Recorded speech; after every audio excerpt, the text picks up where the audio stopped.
बिस्मिल्लाहिर्रहमानिर्रहीम। आज हम ऐसा मीठा बना रहे हैं जो शायद आपने कभी खाया ना हो और ना ही कभी सुना हो। शायद वैसे तो बड़े बड़े उस्ताद पढ़े हैं और बहुत मीठे बनाते हैं, लेकिन मैंने ये बताया था आपको, इससे कबल भी मेरी बात हुई थी तो मैंने ये कहा था कि जब भी सब्ज़ी एक्सेस में आ जाए आप उसका मीठा या कोई और चीज़ बना दें, अचार बना दें या मीठा बना दें तो इस्तेमाल में आ जाती है और बच्चे शौक़ से और घर वाले शौक़ से खा लेते हैं। मैंने आज चुकंदर लिए हैं, ये तकरीबन पौना किलो के करीब चुकंदर थे। उनको साफ़ किया और साफ़ करने के बाद अच्छी तरह धोने के बाद उसको चॉपर में चलाया। आप चॉपर में भी चला सकते हैं, मिक्सर ग्राइंडर में भी चला सकते हैं। जब मोटा मोटा ये हो गया, कट गया, तो उनको मैंने थोड़ा सा पानी डालने के बाद उनको प्रेशर कुकर में गला लिया। आप प्रेशर कुकर में भी गला सकते हैं और बगैर प्रेशर कुकर के। मैं ज़्यादा प्रेशर कुकर यूज़ करता हूँ, इसलिए मैंने गला लिया।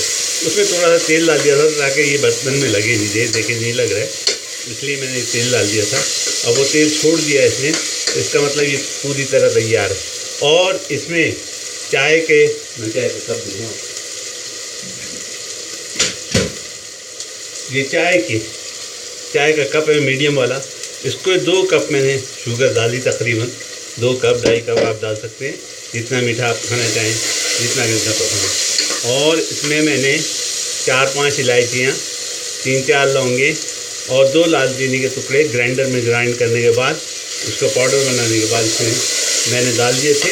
उससे ये होता है कि उस दूसरा जो टेस्ट है इसका, जो मिटियाला सा टेस्ट होता है, वो उसको मार देता है और ये ख़त्म हो जाता है। अब ये चीज़ तैयार हो गई। अब मैं इसको अपनी कढ़ाई में ले जाऊंगा और कढ़ाई में आपके पास भून के बताता हूँ क्या क्या चीज़ें डाल दी। मैंने कढ़ाई रख दी, इसमें 1 खाने का चम्मच, टेबल स्पून जिसको कहते हैं, वो मैंने तेल डाल दिया ताकि ये चुपके नहीं लगे नहीं। और 1 कप चाय का मीडियम वाला वो सूजी डाल दी। उस सूजी को भूनिए, उस सूजी को हम भूनेंगे ताकि उस सूजी कच्ची नहीं रहे। ये सूजी को मैंने भून दिया, भून रहा हूँ। सूजी मेरी भुन चुकी तकरीबन, और अब बर्तन में लग रही है तो समझो ये भुन गई है तकरीबन। इसकी नमी ख़त्म हो गई है, खुश्क हो गई है और अच्छी तरह ये भुन गई है। भूनते ही आप उसमें आधा कप, वही चाय का कप, आधा मैदा डालिए। ये मैदा डाल दिया मैंने और उसको भी भून लिया। इसको भी हम भूनेंगे सूजी के साथ ताकि सूजी मज़ीद और जो कसर बाकी है वो भुन जाए। ये मेरी मैदा और सूजी, 1 कप सूजी और आधा कप मैंने भून दिया। मैदा और सूजी भुन गई है। अब मैं उसके अंदर बादाम 10 और 8-10 पिस्ते, और इसके अंदर बादाम पिस्ते वगैरह जो है मैंने पाउडर बना लिया है मिक्सर ग्राइंडर में, वो इसमें डाल रहा हूँ। जो आपके पास ड्राई फ्रूट अवेलेबल हो वो 1 कप, तकरीबन आधा कप आप बना के इसमें डालिए। बादाम पिस्ते, सूजी और मैं, ये तमाम चीज़ें मिक्स हो चुकी और ये तमाम चीज़ें भुन चुकी। अब इसमें हम थोड़ा सा पानी, 1 कप पानी समझ डालिए। 1 कप पानी डाल के इसको थोड़ा सा पकाएंगे ताकि सूजी का कच्चापन दूर हो जाए, आटे का कच्चापन दूर हो जाए। ये मैंने इसमें पानी डाल दिया और इसे मैं पका रहा हूँ। सूजी, मैदा और बादाम पिस्ते का 1 कप सूजी, 1 कप मैदा और 1 से यानी 3/4 कप जो है वो मैंने बादाम पिस्ते का पेस्ट इसमें डाला। और पानी तकरीबन, आप क्योंकि ये सूखते जाता है तो आप इसमें डालते जाते हैं, तकरीबन 3 कप पड़ गया या 3.5 कप पड़ गया पानी डाल के।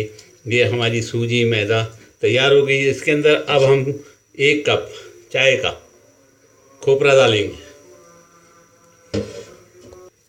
सूजी, मैदा, बादाम पिस्ते और 1 कप खोपरा डाला और पानी 3-4 कप डाला और इसको खूब पकाया। ये तकरीबन सूजी पक जाए इतना पकाना है और इसमें गांठें ना बने, वो करना है। और 1 कप अब हम इसमें शुगर डालेंगे। ये 1 कप चाय का मैंने शुगर डाल दी ताकि ये महलूल भी मीठा हो जाए। शुगर ऑलरेडी चुकंदरों में पड़ी हुई है, उसमें भी 1.5 से 2 कप शुगर डाली थी।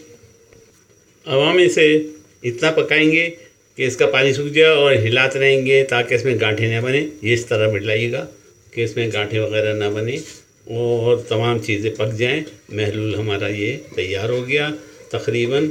अब इसमें हम वो जो पहले हमने चुकंदर गलाए थे वो उसमें मिक्स करेंगे। इसको इतना पकाएं कि इसका पानी ड्राई हो जाए, सूख जाए, और इसको हिलाते रहें और ध्यान रहे कि ये जले नहीं, लगे नहीं, बस इस चीज़ का ख्याल रखिएगा।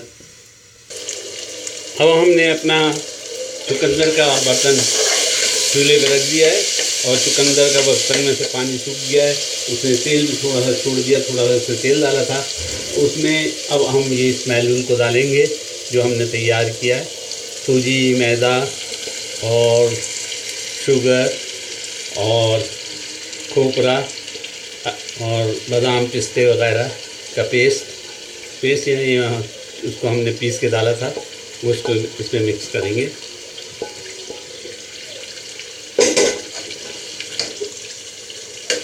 माशाअल्लाह देखिए कलर कैसे ज़बरदस्त आ रहा है।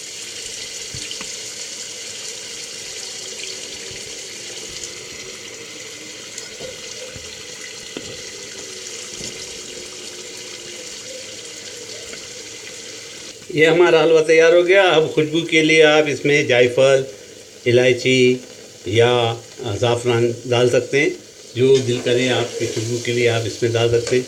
अब इसके चाहें तो हम रसगुल्लों की तरह या रसमलाई की तरह गोले बनाएं या इसी तरह इसको सर्व करें।